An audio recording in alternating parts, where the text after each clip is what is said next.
Hi folks, welcome to seeing society. हमने एक नई सीरीज शुरू करी है वीकली ब्रीफ। जैसे आपको इंस्टा पे पता चल गया होगा, हमने कुछ दिन पहले एक रील डाली थी। तो आज हमारे वीकली ब्रीफ का पहला एपिसोड है। पहला एपिसोड मतलब इन सेंस पहला वीडियो है। वीकली ब्रीफ का इंटेंट ये है कि हम जो भी करंट चल रहा है सोशियोलॉजी में, डिफरेंट मैगजीन्स में, उसको हम कवर करके लाएं और उसमें हम ये बताएं कि क्या उसमें यूपीएससी के हिसाब से क्या रेलिवेंट है, क्या नहीं। यूपीएससी के सिलेबस के हिसाब से जो भी चीज़ें करंट में चल रही हैं, क्योंकि अगर आपने अभी यूपीएससी का सिलेबस देखा होगा या पीवाईक्यूज देखे होंगे तो उसमें हमें समझ में आ रहा है करंट इश्यूज पे बहुत ज़्यादा फोकस किया जा रहा है। और अभी केवल क्लासिकल थिंकर से काम नहीं चलने वाला है, यूपीएससी उससे भी ज़्यादा हमसे डिपेंड कर रहा है। तो जो 4 टॉपिक्स हैं, पहले उसको जल्दी से ग्लिम्स देखते हैं, फिर देखते हैं वो कहाँ कहाँ रिलेवेंट है और क्या क्या उससे पहले पूछा गया है। For those of you who are seeing me for the first time, my name is Nikhil Pal. I am currently pursuing MA in sociology from Delhi University. So let's start with the video. तो फोक, जो पहला article है वो article नहीं, ये commentary है bye Tanya Banerjee and मनोरंजन ढाल। इन्होंने बेसिकली एक बात की है, कमेंट्री की है फुटलूज लेबर और ई श्रम पोर्टल पे। इन्होंने उसके आइडिया को क्रिटिक किया है, यान ब्रेमन का आइडिया लिया है फुटलूज लेबर, और हम देखेंगे कि ये ई श्रम पोर्टल है, इसकी लिमिटेशंस क्या है, इसको क्रिटिक किया है। और पेपर 1 में बात करें तो ये आर्टिकल हमारे वर्क एंड इकोनॉमिक लाइफ में काम आएगा, उसमें हमें करंट पर्सपेक्टिव देगा। पेपर 2 में इंडस्ट्रियलाइजेशन अर्बनाइजेशन इन इंडिया में काम आ सकता है, उसी के साथ साथ ये सोशल चेंज में भी काम आ सकता है। तो दूसरा आर्टिकल जो हमने चूज किया है वो है मेरिटोक्रेटिक वेलिंग बाय अक्षय त्रिलोकनाथ मौर्य। इन्होंने आइडिया मेरिटोक्रेसी के आइडिया को क्रिटिक किया है और इन्होंने बोला है कि कैसे जो मेरिटोक्रेसी है वो हमेशा इंडिविजुअलिस्टिक देखी गई है, कि इंडिविजुअलिस्टिक है। किसी एक ने हार्डवर्क कर दिया तो देखो उसने हार्डवर्क ज़्यादा किया तो उसका सिलेक्शन हो गया, किसी ने हार्डवर्क कम किया तो उसका सिलेक्शन हो गया। पर इन्होंने आइडिया ऑफ कैपिटल को लेके आए हैं कि जो मेरिटोक्रेसी है वो इंडिविजुअलिस्टिक नहीं है, उसके साथ भी बहुत सारे जो हमें लगती है फर्स्ट प्लेस पे हमें लगता है कि हाँ, अगर किसी का सिलेक्शन हुआ है आईआईटी में या किसी का सिलेक्शन हुआ है यूपीएससी में तो ये इंडिविजुअल हार्डवर्क है। इंडिविजुअल हार्डवर्क भी है, लेकिन बहुत लोग के लिए ये इंडिविजुअल हार्डवर्क के साथ साथ बहुत सारे अलग कैपिटल भी इन्वॉल्व है उसमें। कुछ सेक्शन के लिए जिनके पास वो कैपिटल नहीं है उनको शायद बहुत ज़्यादा हार्डवर्क करना पड़ा होगा, तो उन्होंने इस आइडिया को लेके आए हैं। जैसे पारेबोर्दू ने कैपिटल का आइडिया दिया है। सोशियोलॉजिकल रेलेवेंसी देखी जाए तो ये स्ट्रैटिफिकेशन एंड मोबिलिटी में काम आएगा पेपर 1 में, ये एकदम कंटेम्प्रेरी पर्सपेक्टिव देगा। इसी के साथ साथ सती देशपांडे ने काम किया है इस पे, अजंता सुब्रमण्यन ने बहुत अच्छा आर्टिकल लिखा है। सबको देखेंगे पूरी डिटेल्स में। जो तीसरा आर्टिकल हमने जो पिक किया है वो बाय है सुजीत कुमार एंड नील टेनन। इन्होंने पैसा एक्ट और जब पैसा एक्ट का ड्राफ्ट हो रहा था तो उसमें क्या लिमिटेशंस आ गई और ये कैसे इनजस्टिस है। मतलब एक तरह का जो इंटेंट था पैसा एक्ट का वो था कि हाँ, panchayat extension to schedule areas, but वो कह रहा है जो लीगलिटीज हैं वो बहुत ज्यादा ब्लड हैं। कभी कभी डिस्ट्रिक्ट कलेक्टर को ज्यादा पावर मिल जाती है और पंचायत के जो लेजिस्लेशन है या फिर जो ट्राइबल्स लोग हैं उन पे उतना राइट्स नहीं है, और अगर उन पे राइट्स है तो बहुत ज्यादा लाइन ब्लर है कि क्लियर कमांड ऑफ एक्शन नहीं दे रखा है। तो इससे जो पीसा हो गया है वो एक instrument of operation kind of हो गया है। इसमें इन्होंने इस आइडिया को एक्सप्लेन किया है। सिलेबस देखा जाए तो इसकी relevancy tribal communities in India में है, पेपर 2 में बहुत ज्यादा रेलेवेंट है, कंटेम्परेरी पर्सपेक्टिव लाके दे सकता है। और जो 4th आर्टिकल हमने जो पिक किया है वो है कास्ट एंड केयर वर्क पे। जब भी हम केयर वर्क की बात करते हैं हम उसको मोस्ट ऑफ द टाइम हम उसको जेंडर से अटैच करते हैं, पर बेगी एंड सुरजाना ने अपने आर्टिकल में कास्ट और केयर वर्क को एक साथ इंटरट्वाइन करके समझाया है हमको। इसका सोशियोलॉजिकल रेलेवेंस देखें तो हम कास्ट में काम आ सकता है, केयर वर्क में काम आ सकता है, वर्क में काम आ सकता है। ये मल्टीपल पॉइंट्स पे काम आ सकता है क्योंकि ये सिलेबस के लिए रीजन बिंग ये बहुत सारे टॉपिक्स को एक साथ इंटरट्वाइन करता है। तो चलिए सारे कॉन्सेप्ट्स को एक बार डिटेल में देखते हैं। तो जो पहला कॉन्सेप्ट था वो था फुटलूज लेबर एंड ई श्रम पोर्टल। फुटलूज लेबर जो कॉन्सेप्ट दिया है वो यान ब्रेमन सोशियोलॉजिस्ट ने दिया है। इन्होंने डिफाइन किया है फुटलूज लेबर को एक बहुत highly mobile force, non permanent workforce, highly mobile workforce और नॉन परमानेंट वर्कफोर्स जो सर्कुलेट होती है एग्रेरियन डिक्लाइन और अर्बन इनसिक्योरिटी का। इन दोनों का क्या मतलब है? जैसे जैसे एग्रीरियन डिक्लाइन आ रहा है, मतलब एग्रीकल्चरल प्रोडक्टिविटी ऊपर जा रही है और वहां पे उतने लोगों की जरूरत नहीं है, तो वो वहां से अपने आप के काम को छोड़ के वो मूव कर रहे हैं अर्बन एरियाज में। लेकिन जब वो अर्बन एरियाज में आ रहे हैं तो वहां देख रहे हैं कि अर्बन में बहुत सारी इनसिक्योरिटीज है। जॉब तो है पर सिक्योरिटी नहीं है, कभी भी हायर फायर का चक्कर है, तो इसकी वजह से वो फिर वापस जा रहे हैं एग्रीरियन। तो ये इस सर्कल में फंसे हुए हैं।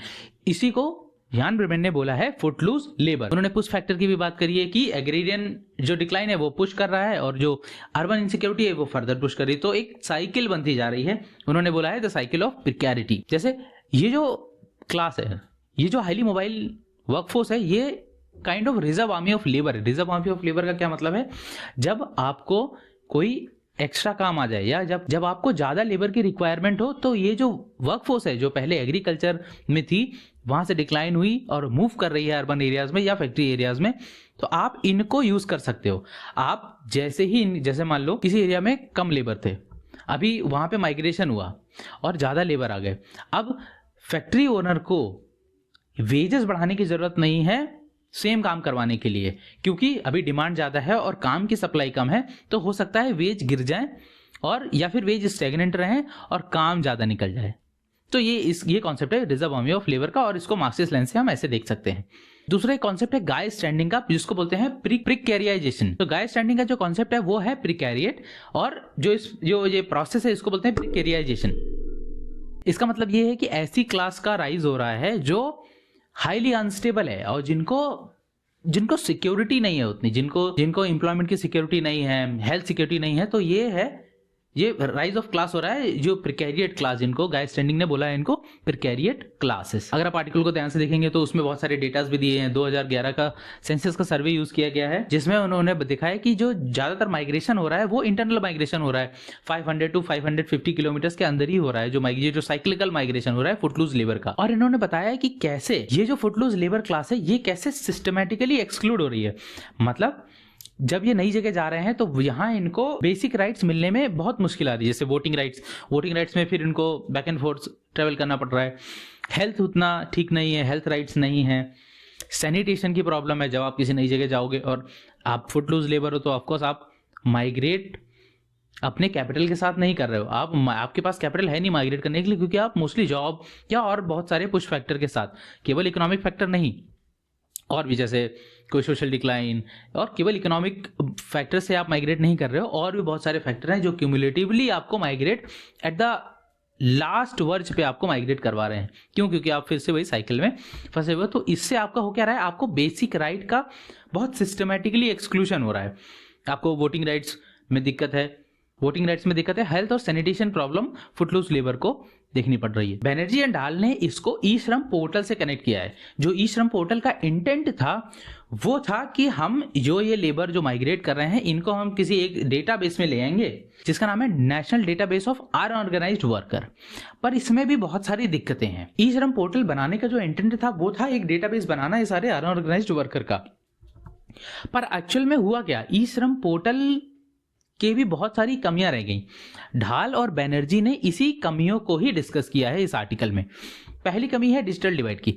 इतना ज्यादा रिलेवेंसी है, इतना ज्यादा डिपेंडेंस हो गया है आधार पे कि जिनके पास आधार नहीं है उनको वो राइट एक्सटेंड नहीं हो रहा। दूसरा, रजिस्ट्रेशन जब हो रहा है इस पोर्टल पे तो आपने रजिस्ट्रेशन से डेटा तो कलेक्ट कर लिया, पर उस डेटा के बदले वर्कर्स को या फुटलूज लेबर को कुछ मिल नहीं रहा है। एक कोई यूनियन नहीं है, कोई मिनिमम वेज सिक्योरिटी नहीं है, कोई यूनियन नहीं है, और कोई कलेक्टिव बार्गेनिंग पावर भी नहीं दे रहे हो। तो बस आपने डेटा कलेक्ट किया, अभी उस पर स्टेप लेना बचा हुआ है।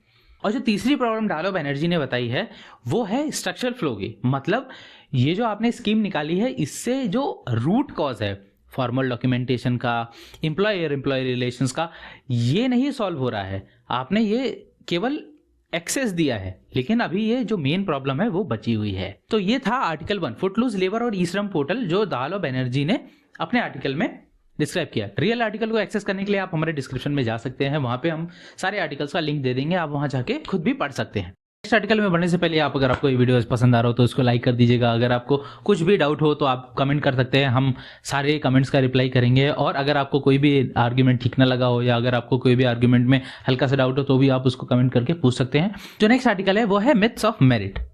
जैसे हमने डिस्कस किया था, इसमें इन्होंने बेसिकली आर्ग्यू किया है जो मेरिट है वो एक न्यूट्रल ट्रेट ऑफ इंडिविजुअल नहीं है, ये बहुत सोशली ऑर्गेनाइज जजमेंट है।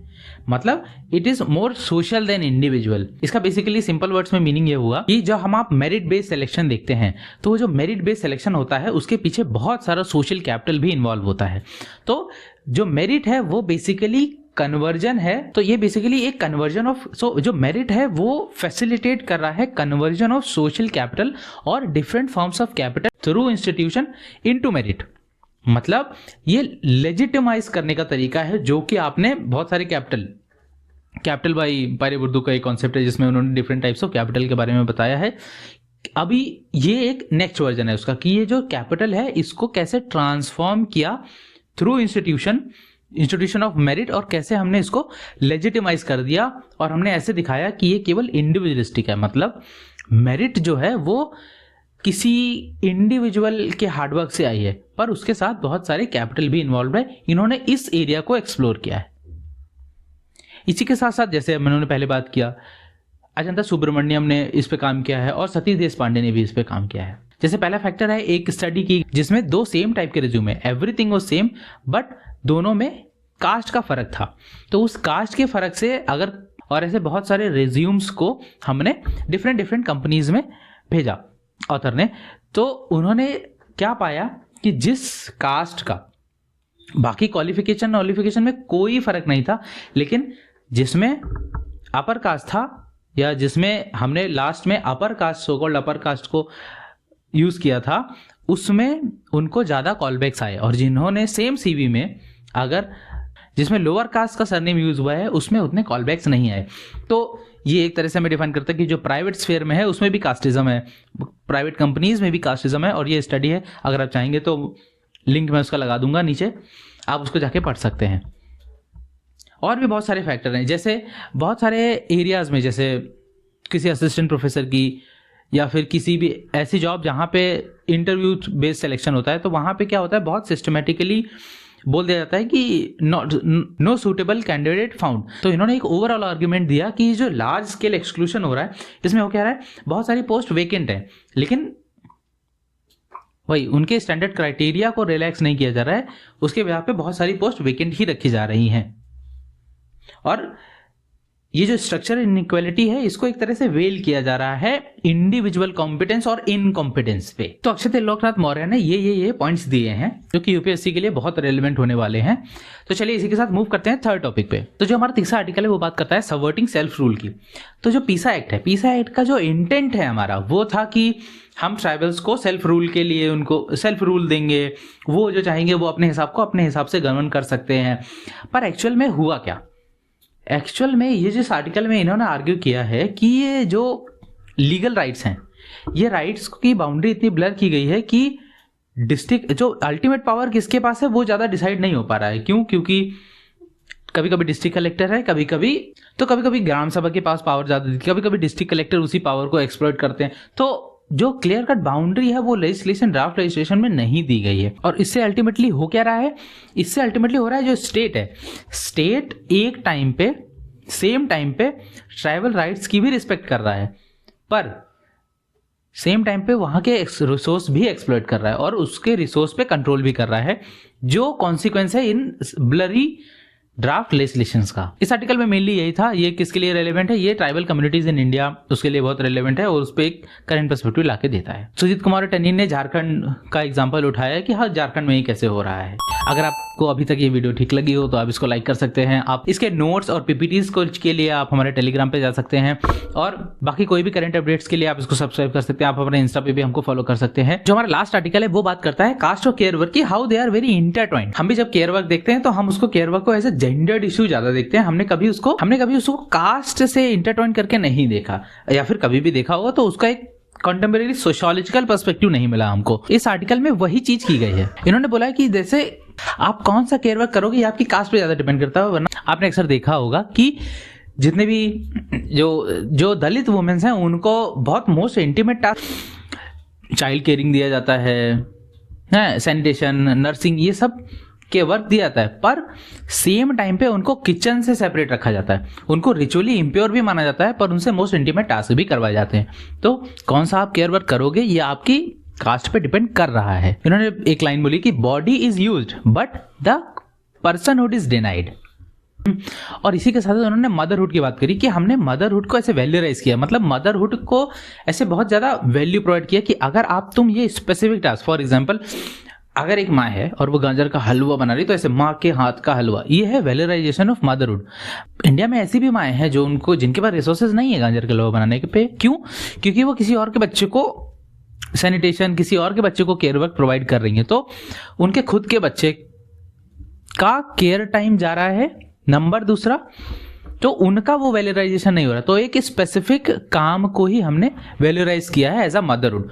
और इसके साथ साथ इन्होंने बात करी है कि कैसे ये जो दलित वुमेन्स है इनको जस्टिफाई, इनका लो पेमेंट भी जस्टिफाई करी जा रही है। क्यों? क्योंकि ये इनकी मोरल इकोनॉमी है, मतलब क्योंकि ये इस कास्ट से बिलोंग कर रहे हैं तो इनका ये धर्म है ये काम करना, तो क्योंकि ये इनका ये धर्म है तो हम इनको लो वेज भी दे सकते हैं। तो ये एक तरह से लेजिटिमाइज किया जा रहा है लो वेज को, और ये इस साइकिल से बाहर भी नहीं निकल पा रहे हैं। क्यों? क्योंकि जैसे ही उनके कोई सन हो रहे हैं, अब क्योंकि उनको अच्छा केयर वर्क नहीं मिला, उनको बचपन में उतना उनको रिसोर्सेज नहीं मिले, तो वो फिर से इसी ट्रैप में फंस जा रहे हैं। जैसे कोई भी डॉटर है या फिर कोई सन है, तो डॉटर अभी मम्मी का हाथ बटाने फिर उसी काम में लग जा रही है। हमने बहुत सारी अपनी सोसाइटीज़ में या बहुत सारे जो जेंट्रीफाइड सोसाइटी है, जो जेंट्रिफिकेशन हमने बना रखे हैं, उसमें हमने देखा है बहुत सारी एलीट सोसाइटीज़ जिसको बोल सकते हैं, उनमें हमने देखा है कि पहले कोई मम्मी थी वो काम करने आती थी, पर अभी धीरे धीरे क्या हुआ कि उन्होंने अपने बच्चे को भी साफ सफाई के लिए उसी काम में इन्वॉल्व कर लिया। तो हाँ, ये बात रियलिटी है। तो इसमें इस चीज़ को भी आर्ग्यू किया गया है कि कास्ट और केयर वर्क भी आपस में बहुत ज़्यादा कोरिलेट करते हैं। और एक और कॉन्सेप्ट आप देख सकते हैं हॉस्टल का, इफेक्टिव लेबर। इस कॉन्सेप्ट को भी हम इसमें एट्रीब्यूट कर सकते हैं। इस कॉन्सेप्ट को हम डिटेल में फिर कभी पढ़ेंगे।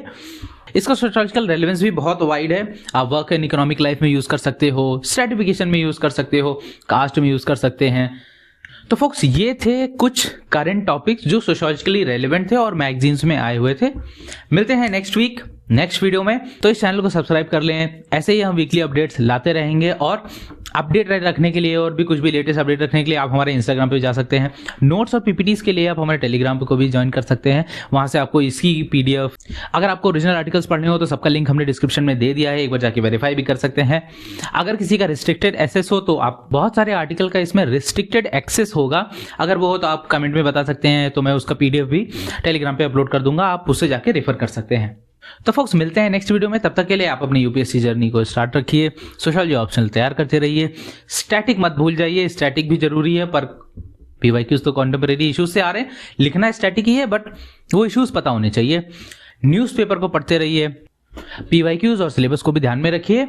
चलिए फोक्स, मिलते हैं नेक्स्ट वीडियो में, तब तक के लिए बाय।